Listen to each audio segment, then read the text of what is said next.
jungle.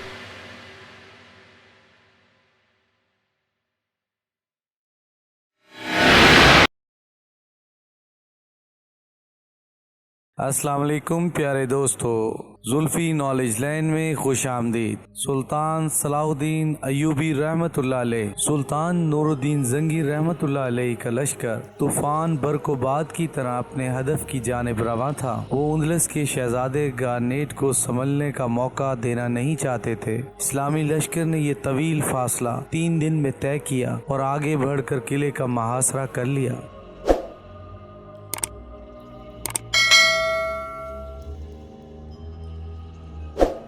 ईसाई फौजियों ने मुसलसल 4 दिन तक किले की फसीलों पर खड़े होकर तीरों की ऐसी बारिश की कि इस्लामी लश्कर चंद कदम से ज्यादा आगे न बढ़ सका। इसी दौरान में सुल्तान सैफुद्दीन गाजी का लश्कर भी आ पहुंचा, जिसकी क़यादत वाली जजीरा अमीर अजीजुद्दीन कर रहा था। आखिर तवील गौर व फिक्र के बाद सुल्तान नूरुद्दीन महमूद जंगी रहमतुल्लाह अलैह के हुक्म पर मुसलमान सिपाहियों ने किले के जनूबी हिस्से में बारूदी सुरंग बिछानी शुरू की। शहजादा गारनेट ने सुल्तान आदिल की जंगी हिकमत अमली को नाकाम बनाने के लिए अपने माहिर तीरंदाज जनूबी फसील पर भेज दिए। फिर देखते ही देखते तीरों की बारिश तेज तर हो गई और सैकड़ों मुसलमान सिपाही अपने खून में नहा गए। मगर बारूदी सुरंग बिछाने का काम जारी रहा। एक फौजी कलमा तैयबा पढ़ता हुआ शहीद होता था तो फौरन ही दूसरा सिपाही आगे बढ़कर इसकी जगह ले लेता। यहाँ तक कि सलीबी तीरंदाजों के बाजू शल हो गए और तीरों का जखीरा खत्म हो गया। फिर एक खौफनाक धमाका हुआ और हसने अरीमा के किले की जनूबी फसील उड़ गई। अहले ईमान ने नारे तकबीर बुलंद किया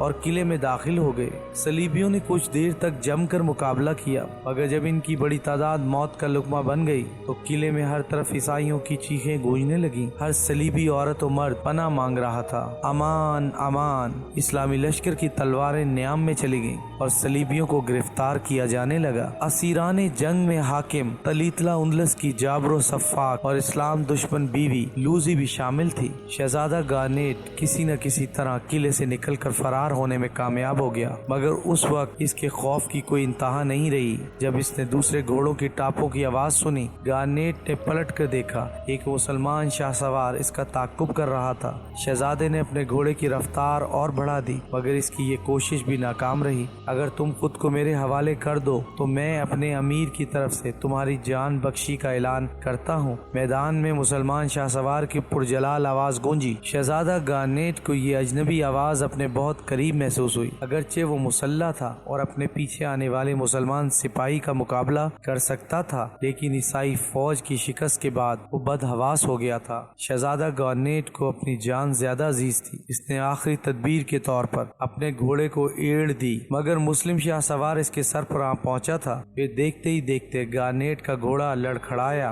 और मुंह के बल जमीन पर गिर पड़ा। यह हादसा इस कदर अचानक हुआ कि शहजादा गारनेट अपना तवाजुन बरकरार न रख सका और इसके हाथ से लगाम छूट गई और वो खुद भी घोड़े की पुश्त से उछलकर दूर जा गिरा। फिर इस पर फौरन ही ये राज फाश हो गया कि ताक़ुब में आने वाले मुस्लिम शाहसवार ने अपनी शमशीर के भरपूर वार से घोड़े की पिछली टांगे काट दी थी। शहजादा गारनेट के जमीन पर गिरते ही मुस्लिम शाहसवार ने अपने घोड़े की लगामें खींच ली और तेजी के साथ शमशीर बकफ नीचे उतर आया। मौत को अपने करीब देखकर शहजादा गारनेट के चेहरे से वहशत टपकने लगी। तुम अपने हवास दुरुस्त कर लो और मुकाबले के लिए तैयार हो जाओ। मुस्लिम शाहसवार ने बेनियाजाना कहा, हम लोग अपने दुश्मन पर पीछे से वार नहीं करते। तुम भी प्यादा पा हो और मैं भी, ये बराबर का मुकाबला है। उठो और किस्मत आजमाई करो, देखिए कुदरत किसका साथ देती है। शहजादा गारनेट को अपनी बेनाई और समात पर यकीन नहीं आ रहा था कि कोई दुश्मन इतना वसीउल कल्ब भी हो सकता है। ये मौका गनीमत जानकर उंदलस का शहजादा तेजी के साथ उठ खड़ा हुआ और इसने अपने दुश्मन पे एक भरपूर वार किया। मुस्लिम शाहसवार ने निहायत चाबक दस्ती से गारनेट का वार रोका। फिर कुछ देर तक दोनों शमशीर जन मुख्तलिफ पैंतरे बदल कर अपने अपने दाव आजमाते रहे, यहाँ तक कि शहजादा गारनेट के दाएं हाथ पर कारी जख्म आया और तलवार छूट कर दूर जा पड़ी। मुस्लिम शाहसवार ने उंदलस के शहजादे को एक और मौका दिया, मगर अब इसका जख्मी हाथ शमशीर का बोझ उठाने के काबिल नहीं रहा था। फिर देखने वालों ने देखा कि मुस्लिम शाह सवार अपने घोड़े की पुष्प पर था और शिकस्त खुर्दा ईसाई शहजादा लड़खड़ाता हुआ घोड़े के साथ चल रहा था। तमाम सलीबी सिपाहियों को पाबा जंजीर करने के बाद शहजादा गारनेट की तलाश शुरू हुई। सुल्तान नूरुद्दीन महमूद जंगीर रहमतुल्लाह अलैह को बताया गया कि वो किसी खुफिया रास्ते से फरार हो चुका है। सुल्तान आदिल ने फौरी तौर पर यह फरमान जारी कर दिया कि बर्क रफ्तार शाह सवारों का एक दस्ता मुख्तलिफ रास्तों पर निकल जाए और शहजादा गारनेट को जिंदा गिरफ्तार करके सरे दरबार पेश किया जाए। अभी वो शाह सवार शहजादा गारनेट की तलाश में निकलने ही वाले थे कि शहजादा गारनेट मुस्लिम सिपाही के साथ किले में दाखिल हुआ। फिर जब उंदलस का शहजादा निदामत से सर झुकाए हुए दरबार में दाखिल हुआ तो सुल्तान नूरुद्दीन महमूद जंगीर रहमतुल्लाह अलैह के होठों पर फातिहाना तबस्सुम उभर आया। ये तबस्सुम शहजादा गारनेट की असीरी पर भी था, इस शाह सवार पर भी जो इस जनूबी सलीबी को गिरफ्तार करके लाया था। ये मुस्लिम शाह सवार कोई और नहीं, सुल्तान नूरुद्दीन महमूद जंगीर रहमतुल्लाह अलैह का मसाइब खास यूसुफ सलाउद्दीन था। फिर जब शहजादा गारनेट और उसकी माँ लूजी के फैसले का वक्त आया तो सुल्तान नूरुद्दीन महमूद जंगी के तमाम सरदारों ने बैक जबान कहा, इन दोनों फितनागरों को सरेआम कत्ल कर दिया जाए और इनकी लाशें सलीबियों की इबरत के लिए शहर के चौराहे पर लटका दी जाएं। सिर्फ यूसुफ सलाउद्दीन ही था जिसने सरदारों के इस मुतफ़िक़ा फैसले से इख्तलाफ करते हुए कहा, इन दोनों की लाशें चौराहे पर लटका देने से इबरत का ये तमाशा ज्यादा से ज्यादा शाम तक खत्म हो जाएगा। मेरी राय में इस तमाशे को इतना तूल दिया जाए कि सलीबी कौम रोजाना इस इबरतनाक मंजर को याद करे और अपनी शिकस्त और बर्बादी पर हर घड़ी आंसू बहाती रहे। यूसुफ सलाउद्दीन की तजवीज़ सुनकर तमाम सरदारों ने बड़ी हैरत से इस नौजवान की तरफ देखा जिसने शहजादा गारनेट को गिरफ्तार करके अपना पहला जंगी कारनामा अंजाम दिया था। इन सरदारों में नजमुद्दीन अय्यूब और असदुद्दीन शेर को भी शामिल थे। वो सुल्तान नूरुद्दीन महमूद जंगी की आंखों से भी एक सवाल नुमाया था कि आखिर किस तरह इस इबरतनाक मंजर को तूल दिया जाए। हम अहले ईमान हैं, इसलिए अपने दुश्मन की लाशों की भी बेहुरमती नहीं कर सकते। यूसुफ सलाउद्दीन ने इंतहाई बावकार लहजे में अर्ज किया, बेहतर यही है कि जोल संसानी की तरह इन माँ बेटे को भी हवाले जिंदान कर दिया जाए। फिर जब तक ये दोनों जिंदा रहेंगे वो इबरतनाक तमाशा भी अपने तसलसल के साथ जारी रहेगा। सुल्तान नूरुद्दीन महमूद जंगी ने अपने मसाइब खास की इस तजवीज़ को पसंद फरमाया और इनके होठों पर मुस्कुराहट उभर आई। नजमुद्दीन अय्यूब और असदुद्दीन शेरको का सर भी फख्र से बुलंद हो गया। यूसुफ सलाउद्दीन सिर्फ शुजात ही में नहीं, फहम फरासत में भी अपने हम उम्रों से बहुत आगे था। मैं सुल्तान आदिल से एक और बात अर्ज करना चाहूँगा। मुख्तसर से सकूत के बाद यूसुफ सलाउद्दीन ने दोबारा लब कुशाई की। इन दोनों माँ बेटे को एक जुलूस की शक्ल में खास तौर पर ईसाई बस्तियों से गुजारा जाए ताकि इनके दिलों पर अहले ईमान की हैबत कायम हो, ताकि इनके दिलों में पैदा होने वाले सरकशी और बगावत के जज्बात फना हो जाएं, या फिर कम से कम इतने सर्द पड़ जाएं कि बाहर से आने वाली सलीबी हवाएं इन्हें मजीद न भड़का सके। सुल्तान नूरुद्दीन महमूद जंगी रहमतुल्लाह अलैह ने सरे दरबार यूसुफ सलाउद्दीन की जहानत की तारीफ की और फिर मलका लूजी और शहजादा गारनेट को दूसरे ईसाई कैदियों के साथ अपने बड़े भाई सुल्तान सैफुद्दीन गाजी के पास भेज दिया और खुद हल्ब की तरफ रवाना हो गए। इसी जमाने में जंगी खानदान के शामी मकबूजात में ईसाइयों ने आम बगावत कर दी और जगह जगह फितना और फसाद की आग भड़का दी थी।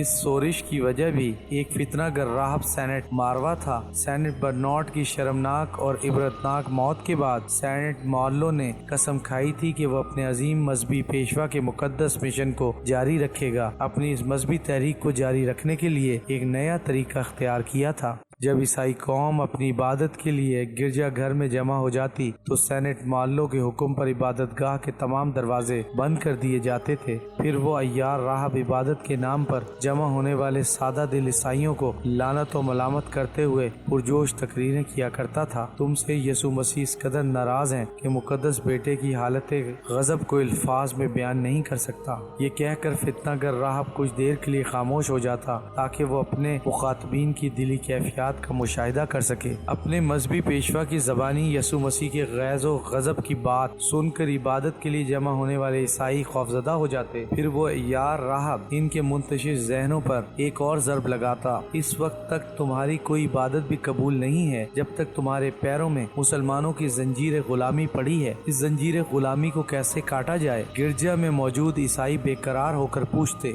इसका एक ही इलाज है कि तुम मुसलमानों के खिलाफ बगावत कर दो। सेनेट मौल्लो बड़ी मक्कारी के साथ सलीबियों को वरगलाता। सुल्तान अमादुद्दीन जंगी के दोनों बेटे नाअहल और नाकारा हैं, बस तुम्हें थोड़ी सी हिम्मत दरकार है। अपनी शमशीरें बेनियाम करो और जहाँ भी कोई मुसलमान नजर आए इसे बेदरेक कत्ल कर दो। फिर जैसे इंतशार फैलेगा बाल्डोन सालिस की फौजें तुम्हारी मदद को आ जाएंगी। दरअसल इस साजिश की जड़ें यरूशलेम में थीं। बाल्डोन सालिस के एमा पर सेनेट मौल्लो शाम के इलाके में दाखिल हुआ था। इस साजिश का एक ही मकसद था कि सुल्तान नूरुद्दीन जंगी और सुल्तान सैफुद्दीन गाजी के मकबूजात खाना जंगी की लपेट में आ जाएं। फिर वो इस शोरिश और बगावत से फायदा उठाकर मोसिल और शाम में दाखिल हो जाएं। शाम यरूशलेम बाल्डोन सालिस ने इस मंसूबे की तकमील के लिए एक बड़ी रकम मखसूस कर दी थी, जिससे हथियार खरीदे जाते थे और शाम के गिरजा घर में पहुंचा दिए जाते थे। ये सारे हथियार ईसाई राहबों की लंबी लंबी आबाओं में पोशीदा होते और फिर गिरजा घर के तहखाने में जमा हो जाते। फिर इन हथियारों को बड़ी राजदारी के साथ रात के अंधेरे में इन तवाना ईसाइयों को दे दिए जाते जो जंगी सलाहियत रखते थे।